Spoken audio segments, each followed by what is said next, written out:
चलिए आज की क्लास में हम लोग पढ़ने वाले हैं बौद्ध धर्म और जैन धर्म दोनों को मिक्स के करके पढ़ने वाले हैं और दोनों को एक ही क्लास में समझने वाले हैं।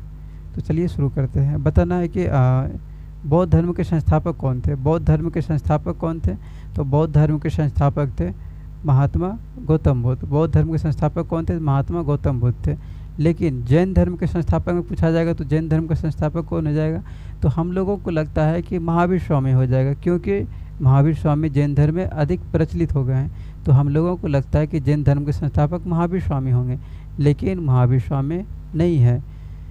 तो जैन धर्म के संस्थापक कौन है? जैन धर्म के संस्थापक है ऋषभदेव। जैन धर्म के संस्थापक है ऋषभदेव। देखिए, अगर यदि जैन धर्म का संस्थापक पूछा जाएगा तो ऋषभदेव हो जाएगा, लेकिन अगर यदि जैन धर्म के वास्तविक संस्थापक पूछा जाएगा तब हो जाएगा महावीर स्वामी।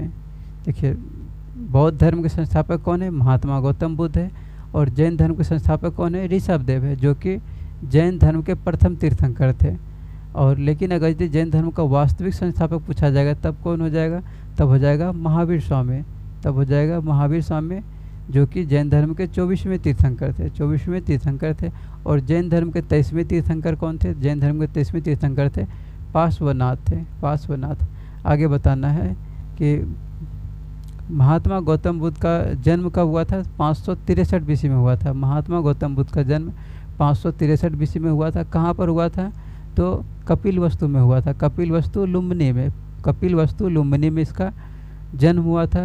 लुम्बिनी कहाँ पर है? नेपाल में है। तो नेपाल में महात्मा गौतम बुद्ध का जन्म हुआ था। और महात्मा गौतम बुद्ध का मृत्यु कब हुआ था? 483 BC में हुआ था। महात्मा गौतम बुद्ध का मृत्यु 483 BC में हुआ था। कहाँ पे हुआ था? कुशीनगर में हुआ था। कुशीनगर में हुआ था।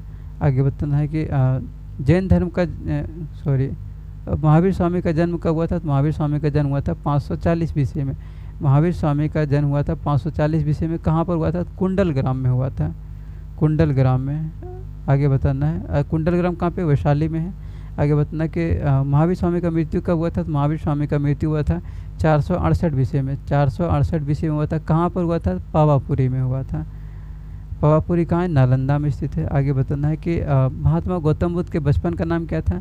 तो महात्मा गौतम बुद्ध के बचपन का नाम था सिद्धार्थ था। महात्मा गौतम बुद्ध के बचपन का नाम क्या था? सिद्धार्थ था। लेकिन आगे हम लोग जब महावीर स्वामी के बारे में पढ़ेंगे तो महावीर स्वामी के पिता का नाम भी होगा सिद्धार्थ। आपको कन्फ्यूजन नहीं करना है, दोनों अलग अलग व्यक्ति है। देखिए, बौद्ध धर्म के बचपन का नाम है सिद्धार्थ और महावीर स्वामी के पिताजी का भी नाम है सिद्धार्थ, लेकिन दोनों अलग अलग व्यक्ति है। एक कभी मत समझिएगा, यहाँ पे कंफ्यूज नहीं कीजिएगा। तो महात्मा गौतम बुद्ध के बचपन का नाम क्या था? सिद्धार्थ। और अगर यदि बात करेंगे कि महावीर स्वामी के बचपन का नाम क्या था, तो महावीर स्वामी के बचपन का नाम क्या था? तो महावीर स्वामी के बचपन का नाम था वर्धमान था। वर्धमान। आगे बताना है कि महात्मा गौतम बुद्ध के पिता का नाम क्या था? तो महात्मा गौतम बुद्ध के पिता का नाम था शुद्धोधन था। शुद्धोधन। महात्मा गौतम बुद्ध के पिता का नाम था शुद्धोधन। लेकिन अगर यदि हम लोग बात करेंगे महावीर स्वामी के पिता का नाम, तो क्या हो जाएगा? सिद्धार्थ। और अभी हम लोग क्या पढ़े थे? गौतम बुद्ध के बचपन का भी नाम सिद्धार्थ था, लेकिन दोनों अलग अलग व्यक्ति हैं। महावीर स्वामी के पिता का नाम क्या था? सिद्धार्थ था। सिद्धार्थ। आगे बताना है महात्मा गौतम बुद्ध की माता का नाम क्या था? तो महात्मा गौतम बुद्ध की माता का नाम था महामाया। महात्मा गौतम बुद्ध की माता का नाम था महामाया। लेकिन जैसे ही महात्मा गौतम बुद्ध का जन्म हुआ उसके 7 दिन के उपरांत, महात्मा गौतम बुद्ध के जन्म के 7 दिन के उपरांत महात्मा गौतम बुद्ध की माता महामाया का मृत्यु हो गया। उसके बाद उसका लालन पालन किसने किया था? तो महात्मा गौतम बुद्ध की मौसी प्रजापति गौतमी ने उसका लालन पालन किया था। आगे बताना है कि महावीर स्वामी की माता का नाम क्या था? तो महावीर स्वामी की माता का नाम था त्रिशला। त्रिशला नाम था महावीर स्वामी की माता का। आगे बताना है कि महात्मा गौतम बुद्ध की पत्नी का नाम क्या था? महात्मा गौतम बुद्ध की पत्नी का नाम था यशोधरा। यशोधरा था। यशोधरा। महात्मा गौतम बुद्ध की पत्नी का नाम क्या था? यशोधरा। लेकिन अगर यदि हम लोग महावीर स्वामी के पत्नी के नाम की बात करेंगे तो महावीर स्वामी के पत्नी का नाम क्या था? यशोदा था। कि यशोधरा और यशोदा, कन्फ्यूज मत कीजिएगा। महात्मा गौतम बुद्ध की पत्नी का नाम था यशोधरा और महावीर स्वामी की पत्नी का नाम था यशोदा। आगे बताना है कि महात्मा गौतम बुद्ध के पुत्र का नाम क्या था? तो महात्मा गौतम बुद्ध के पुत्र का नाम था राहुल। और राहुल का अर्थ क्या होता है? राहुल का अर्थ होता है रास्ते का कांटा या फिर बाधा। आगे बताना है कि महावीर स्वामी जो थे इसके पुत्री का नाम क्या था? तो महावीर स्वामी के पुत्री का नाम था यनम्मा प्रियदर्शिनी। यनम्मा प्रियदर्शिनी बोला जाएगा या फिर यनोजा प्रियदर्शिनी, एक ही नाम है, यनम्मा प्रियदर्शिनी या फिर यनोजा प्रियदर्शिनी। किसका नाम था? तो महावीर स्वामी के पुत्री का नाम था। और यनम्मा प्रियदर्शिनी या फिर यनोजा प्रियदर्शिनी, इसका शादी किससे हुआ था? तो जमाली से हुआ था। तो महावीर स्वामी के दामाद का नाम क्या हो गया? जमाली हो गया, जमाली। और जमाली जो ही थे ये प्रथम शिष्य बने थे महावीर स्वामी के, जैन धर्म के। आगे बताना है, बताना कि महात्मा गौतम बुद्ध ने गृह त्याग कितने वर्ष की आयु में किया था? तो महात्मा गौतम बुद्ध ने गृह त्याग 29 वर्ष की आयु में किया था। 29 वर्ष की आयु में किया था। महात्मा गौतम बुद्ध ने गृह त्याग कितने वर्ष की आयु में किया था? 29 वर्ष की आयु में किया था। और ये जो गृह त्याग किया था ये क्या कहलाया? तो महाभिनिष्क्रमण कहलाया। ये महाभिनिष्क्रमण कहलाया। लेकिन जब इसका मृत्यु हो जाएगा, महात्मा गौतम बुद्ध का मृत्यु हो जाएगा, वो क्या कहलाएगा? वो महापरिनिर्वाण कहलाएगा। महापरिनिर्वाण कहलाएगा मृत्यु जब हो जाएगा। लेकिन यहाँ पर गृह त्याग किया गया है, इसको क्या बोला जाता है? इसको महाभिनिष्क्रमण, महाभिनिष्क्रमण। और जब प्रथम उपदेश दिया जाएगा तब वो कहलाएगा धर्म चक्र प्रवर्तन। तो महात्मा गौतम बुद्ध ने गृह त्याग कितने वर्ष की आयु में किया था? 29 वर्ष की आयु में किया था। लेकिन अगर यदि हम लोग बात करेंगे महावीर स्वामी के बारे में कि महावीर स्वामी ने गृह त्याग कितने वर्ष की आयु में किया था, तो महात्मा गौतम बुद्ध के जिसमें गृह त्याग किया था उसके 1 साल अधिक, उससे मतलब 1 साल अधिक। तो महात्मा गौतम बुद्ध ने गृह त्याग कितने वर्ष की आयु में किया था? 29 वर्ष की आयु में। तो महावीर स्वामी ने गृह त्याग उससे 1 वर्ष अधिक मतलब 30 वर्ष की आयु में गृह त्याग किए थे, 30 वर्ष की आयु में। आगे बताना है कि महात्मा गौतम बुद्ध को ज्ञान की प्राप्ति कितने वर्ष की कठिन तपस्या के बाद हुई थी? तो महात्मा गौतम बुद्ध को ज्ञान की प्राप्ति टोटल 6 वर्ष की कठिन तपस्या के बाद हुई थी, 6 वर्ष की कठिन तपस्या के बाद। और महात्मा गौतम बुद्ध को ज्ञान की प्राप्ति कहाँ पर हुआ था? तो बोध गया में हुआ था।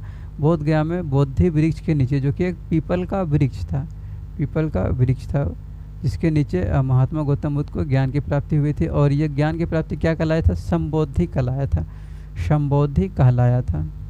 और किस नदी के किनारे महात्मा गौतम बुद्ध को ज्ञान की प्राप्ति हुआ था? तो निरंजना नदी के किनारे।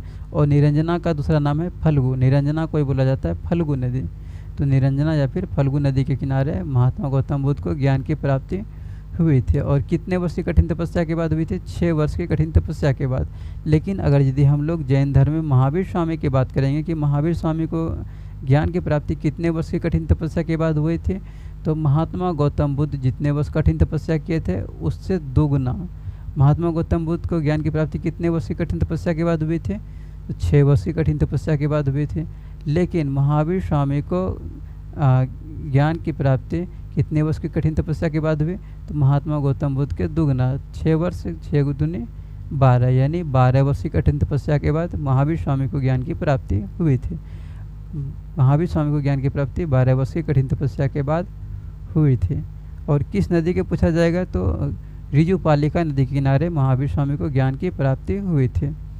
आगे बताना है कि लाइट ऑफ एशिया किसे कहा जाता है? लाइट ऑफ एशिया की बात किया जाएगा तो महात्मा गौतम बुद्ध को कहा जाता है। Light of Asia Mahatma Gautam Buddha को कहा जाता है।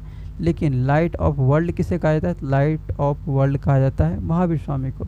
लाइट ऑफ एशिया की बात करेंगे तो हो जाएगा महात्मा गौतम बुद्ध, लेकिन लाइट ऑफ वर्ल्ड की बात करेंगे तो हो जाएगा महावीर स्वामी। आगे बताना है कि महात्मा गौतम बुद्ध ने प्रथम उपदेश कहाँ पर दिया था? तो महात्मा गौतम बुद्ध ने प्रथम उपदेश सारनाथ में दिया था। महात्मा गौतम बुद्ध ने प्रथम उपदेश कहाँ दिया था? सारनाथ में। और प्रथम उपदेश क्या कहलाया था? तो धर्म चक्र प्रवर्तन कहलाया था, धर्म चक्र प्रवर्तन कहलाया था। और किस दिन दिए थे? तो ये बुद्ध पूर्णिमा के दिन दिए थे। देखिए एक चीज़ याद रखना है हमेशा कि महात्मा गांधी जितना काम हुआ था, जितना काम किए थे, सब का सब बुद्ध पूर्णिमा के दिन ही हुआ था।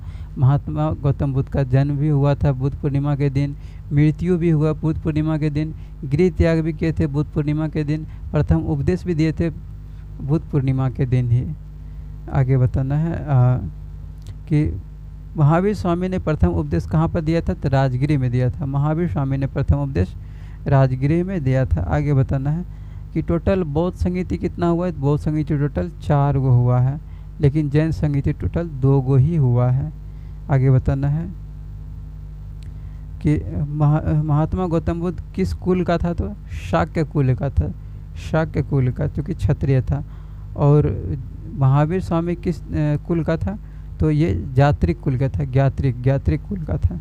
आगे बताना कि महात्मा गौतम बुद्ध ने जो गृह त्याग किया था, ये क्या कहलाया था, तो गृह त्याग क्या कहलाया था, महाभिनिष्क्रमण कहलाया था, महाभिनिष्क्रमण। लेकिन जब ज्ञान की प्राप्ति हुआ तो उन्हें में वो क्या कहलाया, तो ज्ञान की प्राप्ति कहलाया था संबोधि कहलाया था, संबोधि। लेकिन जब मृत्यु को प्राप्त हुआ था तो वो क्या कहलाया था, महापरिनिर्वाण। और जब प्रथम उपदेश दिया था तो वो क्या कहलाया था, प्रथम उपदेश कहलाया था धर्म चक्र प्रवर्तन कहलाया था। और प्रथम उपदेश किसको दिया था महात्मा गौतम बुद्ध ने, तो अपने 5 मित्र को दिया था। आगे बताना है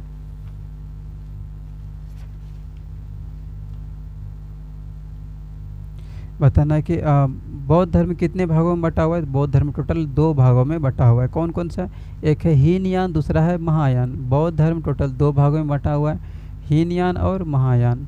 आगे बताना जैन धर्म टोटल कितने भागों में बटा हुआ है, जैन धर्म में भी टोटल 2 भागों में बटा हुआ है। कौन कौन सा, श्वेतांबर और दिगंबर में, श्वेतांबर और दिगंबर में भी बटा हुआ है जैन धर्म 2 भागों में, श्वेतांबर और दिगंबर। और बौद्ध धर्म भी 2 भागों में, कौन कौन सा है, हीनयान और महायान में बटा हुआ है।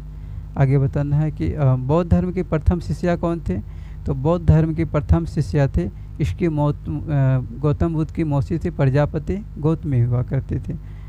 और आगे बताना है कि जैन धर्म के प्रथम शिष्या कौन थी, तो चंपा हुआ करती थी, चंपा। आगे बताना है कि बौद्ध धर्म में मोक्ष की प्राप्ति कैसे होता था, तो अष्टांगिक विधि के द्वारा होता था। बौद्ध धर्म में मोक्ष की प्राप्ति अष्टांगिक विधि के द्वारा होता था। और जैन धर्म में मोक्ष की प्राप्ति कैसे होता था, संलेखना विधि के द्वारा। जैन धर्म में मोक्ष की प्राप्ति संलेखना विधि के द्वारा होता था।